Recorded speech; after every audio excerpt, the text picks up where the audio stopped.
Hello दोस्तों, मैं हूं अरविंद और आप सबका स्वागत है हमारे YouTube channel nursing study hub में।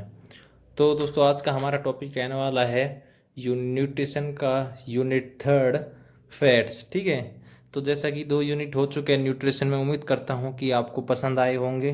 ठीक है, और आपने पूरे वीडियो देखे होंगे वो। तो आज अपना थर्ड यूनिट है फैट्स। इसको स्टार्ट करने से पहले एक रिक्वेस्ट है कि कृपया करके चैनल को सब्सक्राइब जरूर कर लीजिए, ताकि आप हमारे साथ बने रहें और आपका कोई भी चैप्टर या फिर पार्ट मिस ना हो। तो आइए स्टार्ट करते हैं अपना आज का यूनिट थर्ड, जो कि है फैट्स। तो जानते हैं कि फैट्स क्या होते हैं। ठीक है, the term lipid is general term for fat और फैट लाइक सब्सटेंसेस।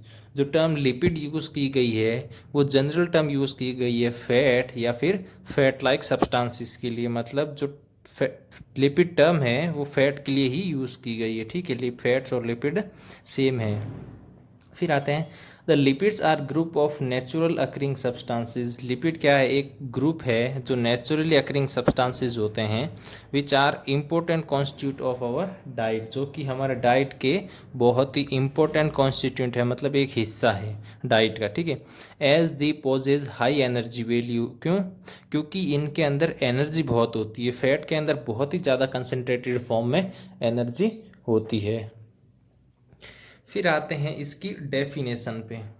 तो देखते हैं डेफिनेशन क्या है। Fats are defined as esters of fatty acid with alcohol. Fats क्या है? डिफाइंड एज ईस्टर्स होते हैं ये फैटी एसिड के, विथ एल्कोहल। जो फैटी एसिड विथ एल्कोहल मतलब जो फैटी एसिड का कॉम्बिनेशन करते हैं ना एल्कोहल के साथ, तो उससे ईस्टर्स बनते हैं और इसी ईस्टर्स को फैट्स कहा जाता है। देखिए क्या लिखा है, fats are defined as ester of fatty acid. Fatty acid के ईस्टर्स होते हैं ना, उसे कहते हैं फैट विथ एल्कोहल। जब फैटी एसिड ये कॉम्बिनेशन होता है ना एल्कोहल के साथ में, तो ईस्टर्स बनते हैं और उसी ईस्टर्स को फैट कहा जाता है। ठीक है, ये तो हो गई डेफिनेशन। फिर आते हैं इसके क्लासिफिकेशन पे। तो इसका क्लासिफिकेशन क्या है? Classification of fats. तो लिपिड्स को 3 पार्ट्स में डिवाइड किया गया है। फर्स्ट है सिंगल लिपिड, सिंपल। फिर आ जाते हैं कंपाउंड और फिर आ जाते हैं डेराइव्ड। ठीक है, फिर सिंपल लिपिड्स होते हैं, उनको 2 पार्ट्स में डिवाइड किया गया है। मतलब सिंपल लिपिड्स के एग्जाम्पल है फैट या फिर ऑयल और वैक्सीज। ये एग्जाम्पल्स है सिंपल लिपिड्स के। तो देखते हैं सिंपल लिपिड्स वगैरह होते क्या है। ठीक है, तो क्लासिफिकेशन ऑफ लिपिड देखो। सिंपल लिपिड्स थे सबसे पहले, तो सिंपल लिपिड्स को होमोलिपिड्स भी कहा जाता है। क्यों कहा जाता है homolipids? These are esters of fatty acid. ये फैटी एसिड के ईस्टर्स होते हैं विथ वेरियस एल्कोहल्स। ठीक है, जो कि वेरियस एल्कोहल के साथ कॉम्बिनेशन करके बनाए गए होते हैं, जिसके इसके एग्जाम्पल्स है फैट्स है, ऑयल है और वैक्सीज है। ये तो हो गया हमारा सिंपल लिपिड्स। फिर आता है सेकंड है कंपाउंड लिपिड और हेट्रोलिपिड्स। ये क्या है? ये होते हैं these are esters of fatty acid with alcohol and alcohol. ठीक है, ये भी ईस्टर्स है फैटी एसिड के। ठीक है, with alcohol and poses additional group. और इसके अंदर एडिशनल ग्रुप होता है, इसीलिए इनको कंपाउंड लिपिड या हेट्रोलिपिड्स कहा जाता है। और ये इनको कहा जाता है सिंपल और होमोलिपिड्स। ठीक है, फिर इसका थर्ड है type derived lipid. Derived lipids वो लिपिड्स होते हैं जो कि these are substances derived from simple और कंपाउंड लिपिड्स बाय हाइड्रोलाइसिस। जब सिंपल और कंपाउंड लिपिड का हाइड्रोलाइसिस करते हैं, ठीक है, हाइड्रोलाइसिस मतलब H2O के साथ में उनकी जब रिएक्शन होती है, ठीक है, तो उस टाइम जो सब्सटेंसेस बनते हैं उन्हें डेराइव्ड लिपिड कहा जाता है। ठीक है, अब देखते हैं फैटी एसिड क्या होते हैं।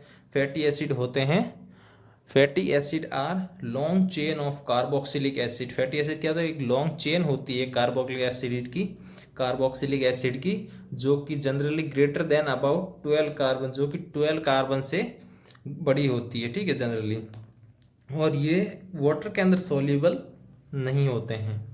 ठीक है, तो ये तो हो गया हमारे क्लासिफिकेशन ऑफ लिपिड्स। फिर आते हैं नेक्स्ट हमारा क्लासिफिकेशन ही है वो है on the basis of fatty acid present. जो फैटी एसिड प्रेजेंट होता है उसके बेसिस पे कितने प्रकार के होते हैं, वो है फैटी एसिड के बेसिस पे 2 टाइप्स के होते हैं, एक तो सैचुरेटेड फैटी एसिड और एक अनसैचुरेटेड फैटी एसिड। ठीक है, सैचुरेटेड में कोई टाइप नहीं होता, अनसैचुरेटेड 2 टाइप्स के होते हैं, एक तो पॉली अनसैचुरेटेड फैटी एसिड और मोनो अनसैचुरेटेड फैटी एसिड। तो सबसे पहले पढ़ते हैं सैचुरेटेड फैटी एसिड के बारे में। तो सैचुरेटेड फैटी एसिड क्या कहता है कि देखो, saturated fatty acids have all carbon atoms linked by single bond in their structure, generally formula CnH2nOn। जो सैचुरेटेड फैटी एसिड होते हैं, ठीक है, जो सैचुरेटेड फैटी एसिड होते हैं वो उसके जो सारे कार्बन होते हैं ना, कार्बन एटम्स, वो सिर्फ सिंगल बॉन्ड के थ्रू आपस में जुड़े हुए होते हैं। ठीक है, जैसे कि मैं बताता हूँ,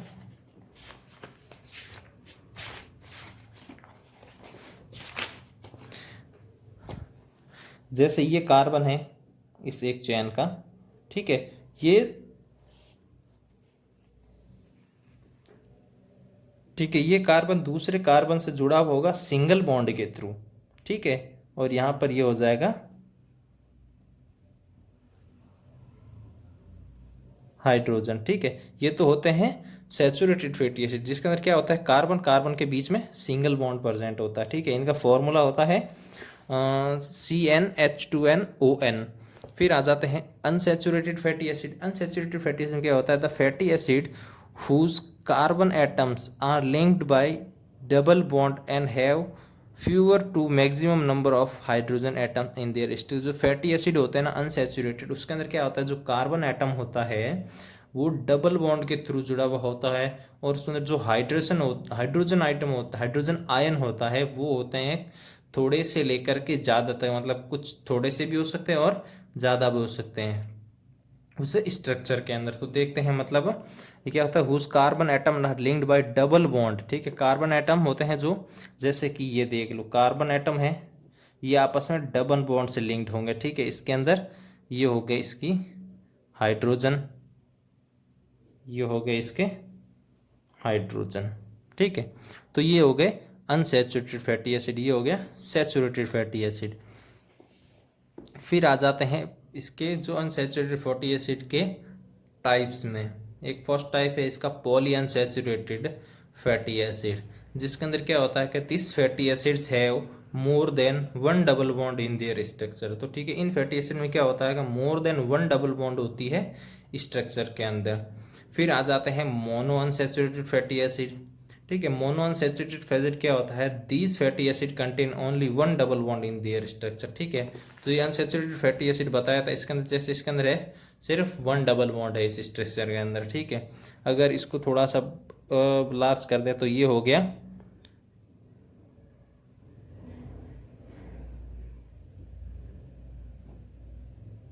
ये हो गई सिर्फ एक डबल है, ये तो है mono unsaturated fatty acid.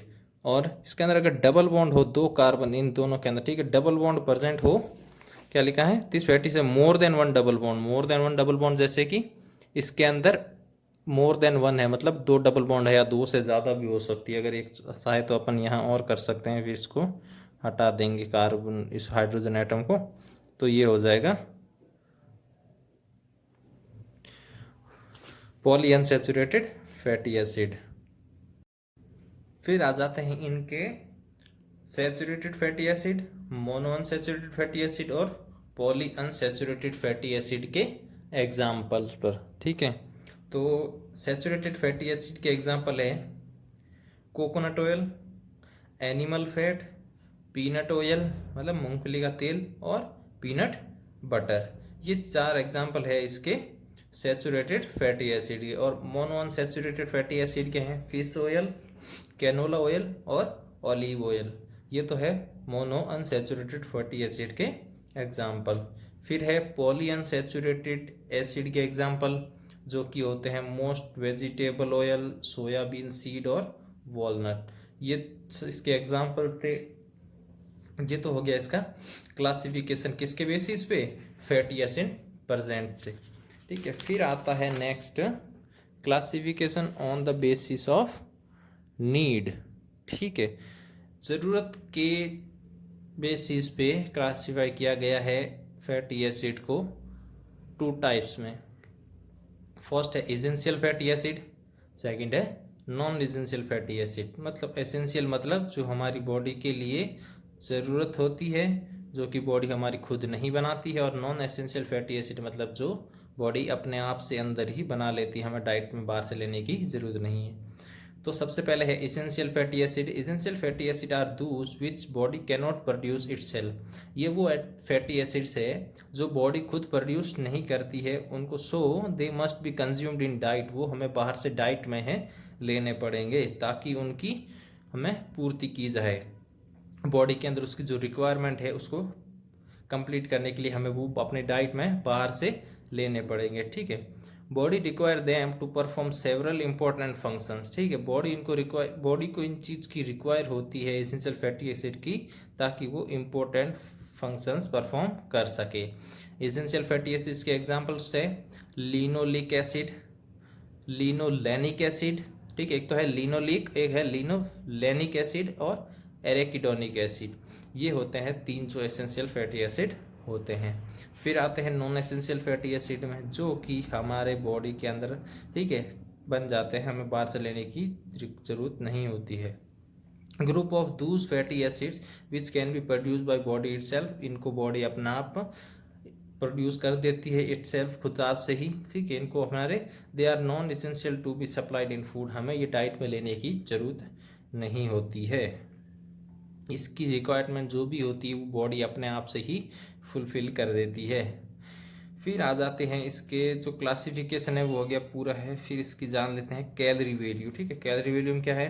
Fat is one of such as one nutrient which is the most concentrated source of energy. Fat एक वो न्यूट्रिएंट है जो कि most concentrated source of energy होती है, जिसके अंदर मतलब कि फैट के अंदर बहुत ही ज़्यादा अमाउंट में एनर्जी स्टोर्ड होती है। ठीक है, फिर इसकी देखते हैं कितनी एनर्जी होती है। It provide double the amount of energy as compare to proteins and carbohydrate. ये जो प्रोटीन और कार्बोहाइड्रेट जितनी एनर्जी देते हैं ना, उसकी डबल अमाउंट में एनर्जी प्रोवाइड करता है हमें फैट। ठीक है, अगर 1 ग्राम फैट का कंप्लीट ऑक्सीडेशन किया जाए तो वो 9 किलो कैलोरीज हमें प्रोवाइड करेगा, जो कि हमने कार्बोहाइड्रेट में देखी थी। 1 ग्राम कार्बोहाइड्रेट कितना दे रहा था? 4 किलो कैलोरीज दे रहा था। और प्रोटीन का हम आगे अभी पढ़ेंगे। फिर आ जाता है इनका रिकमेंडेड डाइटरी अलाउंसेस, मतलब इसको हमारे बॉडी में किसकी कितनी ज़रूरत है।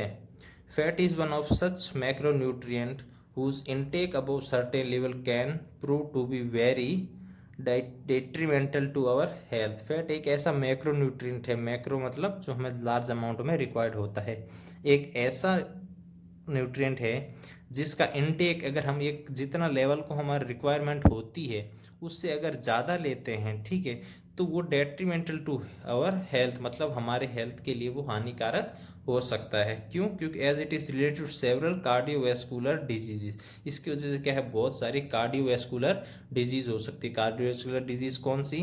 जैसे कि हार्ट से रिलेटेड बीमारियां होती है, हार्ट अटैक हो गया, ज़्यादा कोलेस्ट्रॉल का बढ़ना, ठीक है, जो आर्टरीज और वेंस होती है उसका नैरो हो जाना, उसके अंदर ये जो कोलेस्ट्रॉल जमा हो जाना, उसकी ये सारी कार्डियोवैस्कुलर डिजीज़ होती है, जो कि इसकी वजह से हो सकती है अगर इसका हम इनटेक ज़्यादा ले तो। ठीक है, daily intake of fat should be below 50 gram per day. रोज़ का 50 ग्राम से कम में ही रखना है हमें इसका डेली इनटेक 50 ग्राम, ठीक है, per day. Amount which both visible and invisible fat. इसके अंदर विजिबल फैट और इनविजिबल फैट मतलब दोनों फैट्स को मिला करके भी हमें 50 ग्राम से कम रखना है। अब बताता हूँ तो विजिबल फैट कौन से होते हैं, क्या होता है। देखो, विजिबल फैट्स वो होते हैं जो कि हमें दिखते हैं हमारी डाइट में। जैसे हम सब्ज़ी बनाने के लिए तेल का यूज़ करते हैं, ऑयल का, ठीक है, बटर यूज़ करते हैं और हाइड्रोजनेटेड ऑयल यूज़ करते हैं। तो ये सब तो हो गए विजिबल फैट। और इनविजिबल फैट कौन से होते हैं? इनविजिबल जैसे हमने मिल्क हो गया, मिल्क के अंदर फैट होता है, वो इनविजिबल होता है, अलग से दिखता नहीं है, हमें नहीं पता कि उसके अंदर हमने फैट हम डालते नहीं है, मतलब उसके अंदर ऑलरेडी प्रेजेंट होता है। जैसे पोल्ट्री प्रोडक्ट्स हो गए, पोल्ट्री में जैसे चिकन, मीट, एग, ये हो गया। डेयरी प्रोडक्ट सारे हो गए, पनीर, मिल्क, कर्ड, इन सब में होता है इनविजिबल फैट, जो कि दिखता नहीं है हमें, पर हम डाइट में लेते हैं तो वो इंक्लूड हो जाता है। तो इन इज विजिबल और इनविजिबल दोनों को मिला करके भी हमारा जो पर डे का इंटेक्ट होता है फैट का, वो 50 ग्राम से कम होना चाहिए। ठीक है। WHO expertise committee recommended says 22 to 30% of total energy should come from fat। WHO के जो एक्सपर्ट कमेटी है वो ये रिकमेंड करती है कि जो हमारा 22 से 30% की जो टोटल एनर्जी होती है वो हमें फैट से ही मिलती है। ठीक है। फिर देखते हैं कि कौन से ग्रुप को कितना विजिबल फैट पर ग्राम पर डे लेना चाहिए। जो मैन है उसको विजिबल फैट लेना चाहिए 20 ग्राम पर डे, वुमेन का भी 20 ग्राम, प्रेग्नेंट लेडी में 30। प्रेग्नेंट लेडी में रिक्वायरमेंट इसकी थोड़ी सी ज़्यादा होती है, 30। फिर लैक्टेटिंग लेडी मतलब 45 ग्राम पर डे। फिर चिल्ड्रन में जो कि 1 से 9 साल है उनमें 25। ठीक है। बॉयज़ एंड गर्ल्स में, बॉयज़ और गर्ल्स 10 to 12 ईयर वालों को चाहिए 22, 13 to 15 में 22 और 10 to 18 में भी 22। तो ये तो हो गया विजिबल फैट कितने ग्राम में पर डे में चाहिए होता है कौन से ग्रुप को। मैन हो गया, वुमेन है, प्रेग्नेंट लेडी है, लैक्टेटिंग लेडी है, चिल्ड्रन है, बॉयज़ एंड गर्ल्स है। ठीक है। तो ये हो गया इसका रेकमेंडेड डाइटरी अलाउंस। तो नेक्स्ट टॉपिक है सोर्सेज ऑफ फैट, मतलब फैट हमें कौन से सोर्सेज से मिलता है। ठीक है। The sources from which we get fat both visible and invisible are. ठीक है। वो सोर्सेज जिससे हम फैट हमें मिलता है, चाहे वो विजिबल हो और अनविजिबल हो, वो है कि the visible fat come from, जो विजिबल फैट कम हो वो हमें मिलता है, वो मिलता है बटर से, जैसे मैंने बताया था। ठीक है। घी से हो गया, कुकिंग ऑयल से हो गया और हाइड्रोजनेटेड ऑयल से हो गया। ये तो होते हैं विजिबल फैट। और इनविजिबल फैट कौन से होते हैं? इनविजिबल फैट होते हैं फिश के अंदर, मीट के अंदर, पोल्ट्री के अंदर, मिल्क एंड मिल्क प्रोडक्ट्स के अंदर, नट्स एंड ऑयल सीड के अंदर। ये सारे एग्जांपल है इनविजिबल फैट के। तो ये तो हो गए सोर्सेज ऑफ फैट। अब आ जाते हैं नेक्स्ट टॉपिक, फंक्शंस। फैट के फंक्शंस क्या क्या है। फर्स्ट है सोर्स ऑफ एनर्जी, मतलब इससे हमें एनर्जी मिलती है। Fat is most concentrated source of energy. जैसा कि पहले भी मैंने बताया कि फैट सबसे कंसनट्रेटेड सोर्स है, क्योंकि इसके अंदर बहुत ही लार्ज अमाउंट में एनर्जी होती है। ठीक है। As it provide 9 kilo calories of energy. ठीक है। ये हमें 9 किलो कैलोरीज ऑफ एनर्जी देता है on complete oxidation to carbon dioxide and water. जब इसका कंप्लीट ऑक्सीडेशन होता है उस टाइम जब carbon dioxide and water plus energy मिलती है, ठीक है, तो इसका वैसे ही अगर कंप्लीट ऑक्सीडेशन हो, कंप्लीट ऑक्सीडेशन, तो उससे हमें 9 किलो कैलोरीज एनर्जी मिलती है। तो ये तो हो गया फर्स्ट फंक्शन इसका, सोर्स ऑफ एनर्जी। फिर आता है कैरियर। कैरियर मतलब वाहक, ट्रांसपोर्टर। ठीक है। Fat as carrier for several important dietary components. Fat एक कैरियर के रूप में भी काम करता है। ठीक है। इंपॉर्टेंट डाइटरी कंपोनेंट्स को ले जाता है, जैसे कि फैट सोल्यूबल विटामिन होते हैं, ए, विटामिन डी, विटामिन ई और विटामिन की। ये चार है जो फैट सोल्यूबल विटामिन है, इनको फैट कैरी करता है इधर से उधर। ठीक है।